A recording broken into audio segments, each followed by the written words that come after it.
کہ جی ہم مسلمان ہیں یا ہمیں مسلمان تسلیم کیا جائے. بات یہ ہے کہ جو مسلمان ہے نا ایک طرف کا باقی بھی فرقوں میں بٹے ہوئے ہیں نا، یہ ختم نبوت پر کوئی کمپرومائز نہیں کرتا. یہ ایک بنیادی مسئلہ ہے جو ان کو سمجھنا چاہیے کہ بندہ مر جائے گا، لوگ اللہ کا گلا کرتے ہیں، رسول پاک کے بارے میں بات نہیں کر سکتے. یہ ہے جو اس میں پیچ ہے نا ساری سچویشن میں، وہ یہ ہے مرزا صاحب، یہ ہے کہ جب عیسائیوں کے ساتھ بھی یہاں تنازع ہوتا ہے تو اس وقت ہوتا ہے جب وہ ان کی شان میں گستاخی، ورنہ تو عیسائیوں کا اپنا کئی دفعہ ہم بنا بھی تو لیتے ہیں شاہ جی، ایسی بات بھی تو نہیں ہے نا. کئی دفعہ ہو بھی جاتا ہے کیونکہ پراپرٹی کے جھگڑوں کو بھی ہم اپنا مذہبی رنگ دے دیتے ہیں، قبضے کے جھگڑوں کو بھی ہم مذہبی رنگ بھی دے لیتے ہیں، وہ بھی تو ہوتا ہے. وہ بھی ہم کرتے ہیں. ہم لوگ فیئر لوگ تو ہیں نہیں.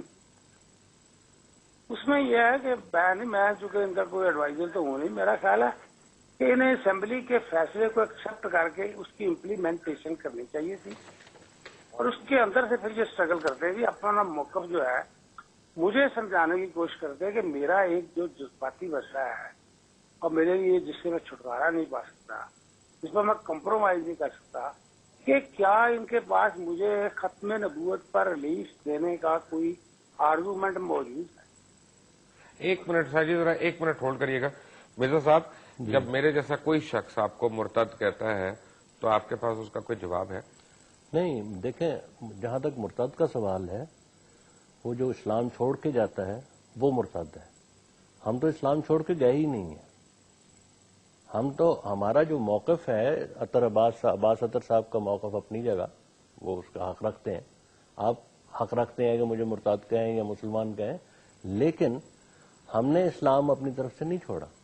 ہم تو اس دین کے ماننے والے ہیں، اپنے آپ کو سمجھتے ہیں جو محمد عربی صلی اللہ علیہ وسلم اس دنیا میں لے کے آئے تھے. ہم قرآن کو آخری شریعت مانتے ہیں. ہم خدا کے فضل سے پانچوں ارکان اسلام پہ عمل کرتے ہیں. اب ہم ذرا سا ایک اور سائٹ پہ جا رہے ہیں. حج بھی کرتے رہے ہیں. لیکن آپ سمجھتے ہیں کہ جب میں کہتا ہوں کہ مائنورٹی ہم نہیں مان سکتے تو ہماری ایک مجبوری ہے، یعنی قانونی اور مذہبی مجبوری ہے؟ دیکھیں، جہاں تک مذہب کا سوال ہے ہم مائنورٹی نہیں ہیں. جہاں تک اب پاکستان مسلمان کو ڈیفائن کیسے کریں گے؟ میرے نزدیک جو مسلمان کی ڈیفینیشن ہے وہ یہ ہے کہ وہ خدا تعالیٰ کی توحید پر ایمان لائے، محمد عربی صلی اللہ علیہ وسلم کی رسالت پر ایمان لائے، اور 5 ارکان اسلام کو ماننے والا ہو اور ان پر عمل کرنے والا ہو. شاہ جی، قرآن کو آخری شریعت سمجھتا ہوں. قرآن کو آخری شریعت رائٹ. شاہ جی، ایک بات یہ ہے کہ میرا اور ان کا شدید اختلاف ہے، یعنی میں عقائد کی بات کر رہا ہوں. میرا اور ہو سکتا ہے بائی دا وے میرا اور آپ کا بھی اختلاف ہو جہاں تک عقیدے کا تعلق ہے، اور لیکن میں یہ کہہ رہا ہوں کہ کیا بحیثیت پاکستانی، کیا بحیثیت انسان ان کے کوئی حقوق نہیں ہے اس ملک میں؟ دیکھیں، جو ان کی پوزیشن ہے آئین کے مطابق، ان کے حقوق اس آئین کے مطابق ہے. بات یہ جب یہ مرزا صاحب بات کر رہے ہیں تو اس میں پھر وہی بات ہے، یہ قرآن پاک کو بھی آخری کتاب مانتے ہیں، یہ باقی سب کچھ بھی مانتے ہیں. میرا ان سے سوال یہ ہے کہ اگر یہ نہیں مانتے کہ رسول پاک آخری نبی تھے تو پھر یہ ان کو اقلیت بننا پڑے گا، کیونکہ جو اسلام ہے، اسلام کا بنیادی محبوب ہمارا تو عقیدہ یہ ہے کہ یہ کائنات ہی انہی کے لیے بنی تھی. تو اس جھگڑے وہ ایک پیچ جو انہوں نے رکھا ہوا ہے. دوسرا یہ ہے کہ معاف کرے، ہم پنجابی تو اپنا لیڈر بھی نہیں مانتے، کسی کو تسلیم کرتے پنجاب کے اندر سے. اپنی جو زبان ہے ہم گھروں میں نہیں بولتے، تو پنجابی نبی تھوڑی ہم مانتے پھر. عباس اطہر صاحب، thank you very much for being with us. Mirza صاحب بھی ہمارے ساتھ ہیں. جب ہم ایک چھوٹی سی بریک لیں گے، بریک سے آئیں گے. جہاں تک ہم عباس اطہر صاحب کی اس بات کا سوال ہے، میرے ایک جواب دینے دیں کہ ہم آخری نبی نہیں مانتے، ہم ان کو خاتم النبیین مانتے ہیں اور ان کو آخری نبی مانتے ہیں. میں آتا ہوں اس پہ. ہمارے ساتھ ہی ہیں. Welcome back to after break. Take a break.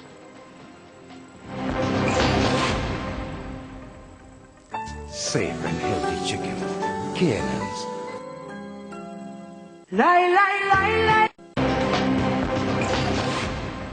Welcome back from the break. اور ایک دفعہ پھر ہمارا رابطہ ہو گیا مجیب الرحمان شامی صاحب سے. پہلے کٹ گیا تھا. جی شامی صاحب، السلام علیکم.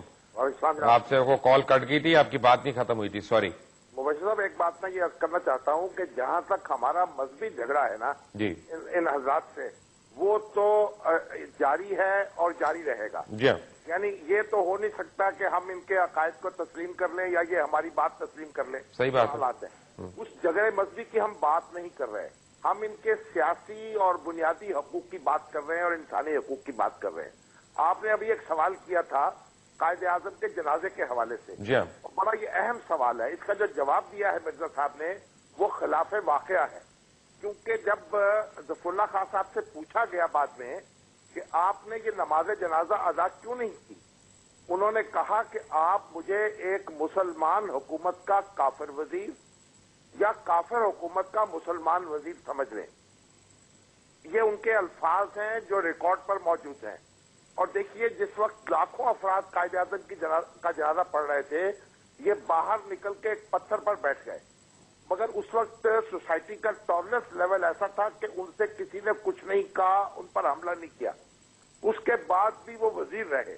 تو جس بات کی ہمیں ضرورت ہے وہ ٹالرنس لیول جو ہے وہ اس کو اس سطح پہ لانے کی ضرورت ہے جو ہمارے ہاں موجود رہا ہے. اور جو مرزا صاحب جب دعویٰ کیا انہوں نے مسیح موعود ہونے کا، تو یہیں اسی بر صغیر میں وہ زندہ رہے ہیں اور اپنے تبلیغ کرتے رہے ہیں.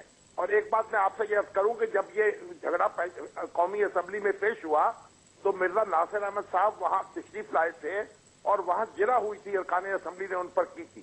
اور مجھے متعدد ارکان اسمبلی نے یہ بتایا ہے، ریکارڈ پر بھی یہ چیز موجود ہوگی، کہ جب ان سے یہ پوچھا گیا کہ جو لوگ آپ سے متفق نہیں ہیں آپ ان کو کیا سمجھتے ہیں، تو انہوں نے جواب دیا تھا کافر. اس کے جواب میں پھر انہوں نے کہا کہ پھر جب آپ ہمیں کافر سمجھتے ہیں تو ہم بھی آپ کو کافر سمجھتے ہیں. تو آئینی اور قانونی لڑائی سے قطع نظر جب آئین میں یہ بات لکھی نہیں گئی تھی، اس وقت بھی عام مسلمانوں کے اور ان کے درمیان ایک خلیج تھی. ٹھیک ہے شامی صاحب، تھینک یو ویری مچ. بڑی یہ خلیج تو ہے. جہاں تک چوئی صاحب کے سوال، پہلے میں جو ختم نبوت کے بارے میں اختلاف ہے وہ میں عرض کر دیتا ہوں. نہیں، یہ تو مذہبی اختلاف سے ذرا میں دور جانا چاہ رہا ہوں. دیکھیں یہ اصل میں اس کی وجہ یہ ہے کہ سوال اٹھایا گیا ہے، جی میں اس کا مختصر ترین جواب عرض کرتا ہوں. ختم نبوت کے بارے میں ہمارا اور ہم احمدی مسلمانوں کا اور ہمارے غیر احمدی مسلمانوں کا دراصل کوئی بنیادی اختلاف نہیں ہے. ہم جو ہمارے غیر احمدی مسلمان بھائی ہیں وہ سمجھتے ہیں کہ حضرت عیسیٰ علیہ السلام نے دوبارہ دنیا میں آنا ہے، یہ ان کا عقیدہ ہے. ہمارا فرق، ہم صرف یہ کہتے ہیں کہ جس نے آنا ہے وہ آ چکا ہے. یہ کوئی بنیادی اختلاف نہیں ہے. ایک تو یہ بات ہے. دوسری بات جو حضرت چوہدری ظفر اللہ خان صاحب کے بارے میں بتائی ہے وہ یہ بات بھی درست ہوگی کیونکہ یہ اخبارات میں چھپی تھی، لیکن جو میں نے بیان کیا ہے کہ 65 اور 71 کی جنگ میں ہم جنازے پڑھتے رہے ہیں اور غیر ممالک میں جہاں بھی کوئی غیر احمدی مسلمان فوت ہوتا ہے اس وقت بھی ہم جنازے پڑھتے ہیں. ویری کوئکلی آنے والے دنوں میں 1 منٹ ہے میرے پاس، ایسے واقعات کو کس طرح اوائڈ کیا جائے؟ میرے خیال میں ایک ہی رستہ ہے اور وہ رستہ جس کا مجیب الرحمان شامی صاحب نے ذکر کیا ہے کہ قائد اعظم کی 11 اگست والی تقریر پہ آپ واپس چلے جائیں تو یہ سارے حالات درست. When a Hindu will cease to be a Hindu and a Muslim will cease to be a Muslim. اس کے اوپر واپس چلے جائیں گے. باقی ایک بات یہ ہے کہ آپ مجھے کافر سمجھتے ہیں، درست ہے، لیکن میں نے ابھی آپ کے سامنے استعمال کیا. دیکھیں وہ جو بات رپورٹ کر رہے ہیں وہ ممبرز کی بات رپورٹ کر رہے ہیں جو ہیئر سے ہے، ورنہ ہمیں تو تعلیم ہی یہ دی گئی ہے کہ غیر احمدی مسلمانوں کو مسلمان سمجھو. ہم نے کبھی بھی یہ دعویٰ یہ نہیں کہا کہ یہ مسلمان نہیں ہے.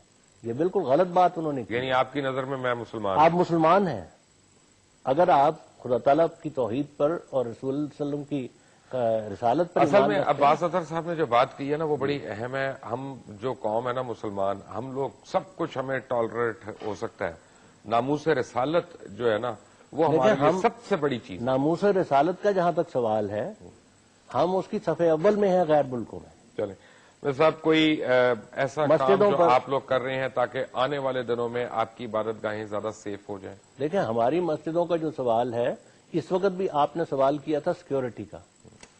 ماڈل ٹاؤن کی جو مسجد ہے بیت النور، اس میں ہم نے 2 دہشت گرد پکڑ کے، ہم نے پکڑے ہیں، پولیس نے نہیں پکڑے، ہمارے آدمیوں نے پکڑے ہیں.